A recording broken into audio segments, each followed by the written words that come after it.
Good evening, everybody. We are group number 1. Today we are going to explain you a little about English as a lingua franca and English as an international language. Our content. English as a lingua franca. A lingua franca is defined as a language used as a medium of communication by people who don't speak the same language. For example, Spanish native speaker and Russian native speaker using English to communicate each other. The term English as a lingua franca refers to the teaching, learning, and use of the English language as a common means of communication or contact language for a speaker of different native languages. An international language is when a language is spoken for a large number of speakers, such as Mandarin, Arabic, English, and Spanish. However, not all languages which are spoken by a large amount of people can be called international language. According to Mackay, 2002, supports that one of the essential characteristics of English as an international language is that English is used to communicate across linguistic and cultural boundaries in a local and global senses. Let's remember Crash's concentric circle. ENL, English as a native language, is when the language is spoken as a primary language, as in USA, Canada, Australia, United Kingdom. English as a second language in the outer circle is when the language is spoken in countries where English is an important language but is not the primary language, or refers to a learner of English who already has a mother language. The expanding circle, English as a foreign language, is when English is spoken in countries where it is not a primary or not a common language. For example, in Colombia, we learn English as a foreign language. However, Colombia doesn't have enough number of English speakers to be considered as an ESL country. You can find here some characteristics of English as an international language and English as a lingua franca. The term international language is associated with the link between language and culture. ELF, English as a lingua franca, doesn't exclude English native speakers because they can communicate with people who don't have English as their mother language for sharing culture and ideas. In just one word, English as an international language, we find English speakers everywhere. English as a lingua franca is not my language, it's not your language, but we use it to communicate. In fact, English as a lingua franca takes into account native speakers. Use English as an international language, English as a lingua franca. The English language is the official language by over 70 countries around the world, and it is considered as the language of education, important in international institutions as the United Nations that uses the English as one of their official languages. In the music field, most of the pop singers are using this language to transmit their messages to the world. Most of the movies and cinema of success are in English. Technology, with the creation of programs and softwares, have adopted a technical use of the language, and in a world of opportunities, the use of the English language is necessary to be more skillful and competent. Due to this strong influence over the global society and culture, the English language has achieved a special status as an international language, or lingua franca for the world. The reflection is if this impact is only generating a global use of the language, or it is also promoting the growing of a group that is every day establishing more and more a dominant individual ideology of control and power.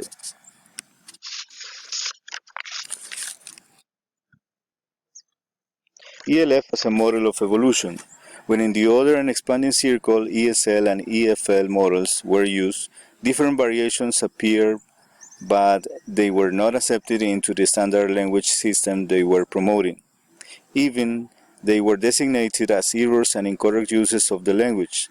By the other side, English as a lingua franca models appears considering all the speakers of the language and promoting the idea that English is no longer a possession of any particular English-speaking country.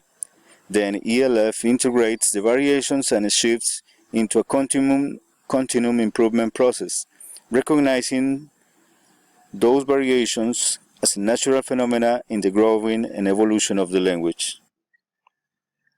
When using lingua franca, learners have more opportunities to learn about other varieties of the language.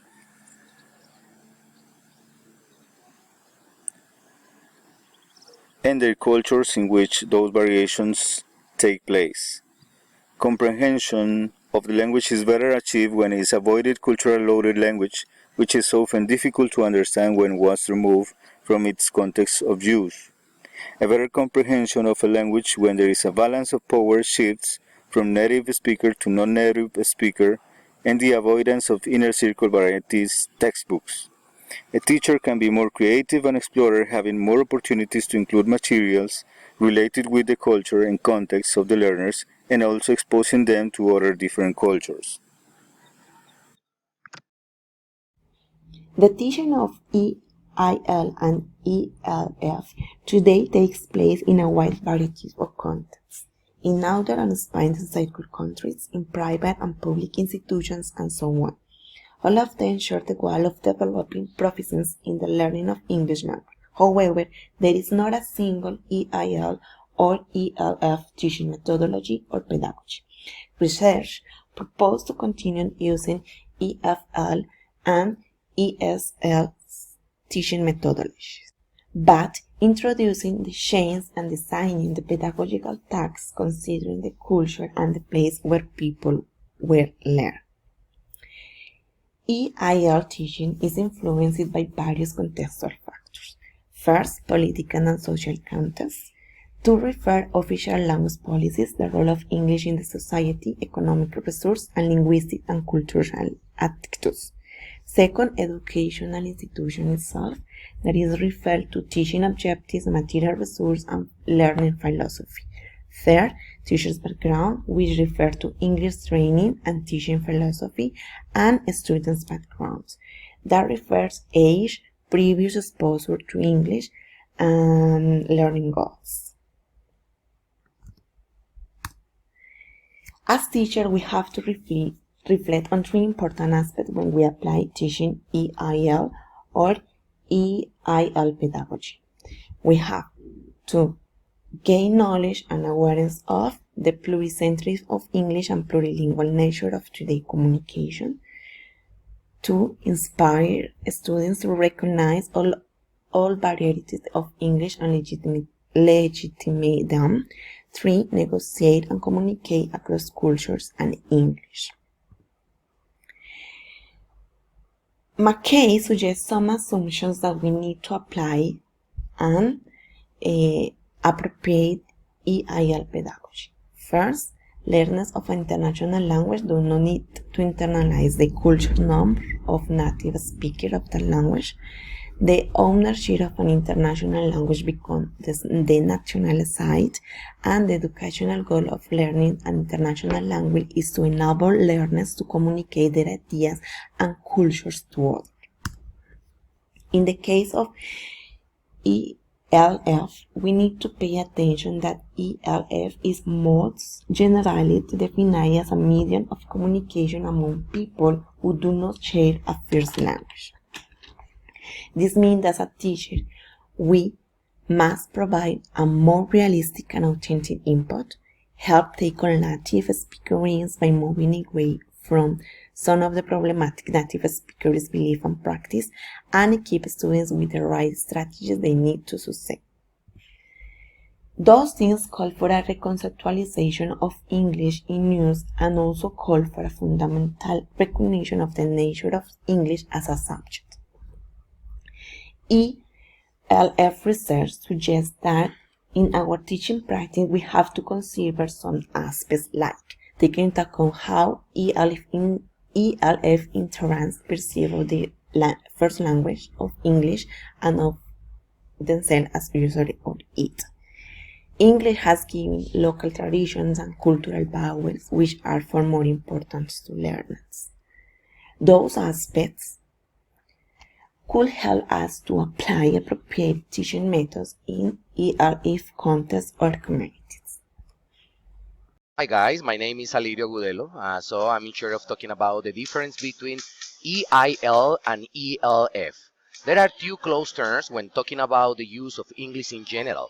They depend on people who use English for communicating with others. ELF belongs to EIL, and here we have some difference between them. EIL is used in both local multiculturalism and global wider communication internationally senses because of its status obtained in every country where it's spoken.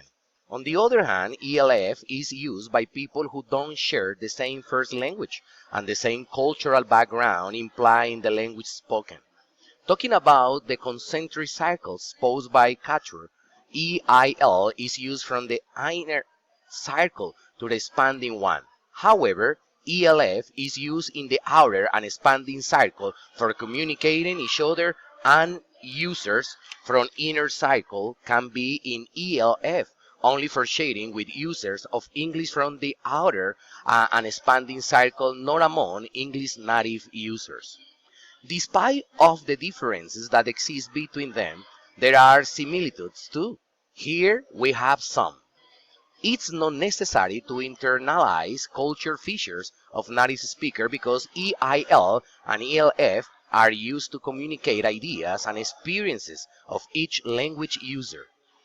Depending on the user, English has variation. These variation of the language are attached to the place where the speaker is placed and also to the circle the speaker belongs to. I mean, inner, outer, or expanding. Contrast between EFL and ESL. Although they are very similar because of the use of the language, there are huge differences between EFL and ESL. EFL is when English is learned in a country where English has a minority of speakers, but has gained importance because of a wider communication. ESL is when the language itself is spoken by a majority in a country, but is not the mother language as well. An example of EFL can be the use of the language in South America, where a majority of people speak it. On the other hand, an example of ESL can be the use of English in India, Singapore, and places like Filipinas, where English is spoken for the majority of people, but is not their mother language, but the second.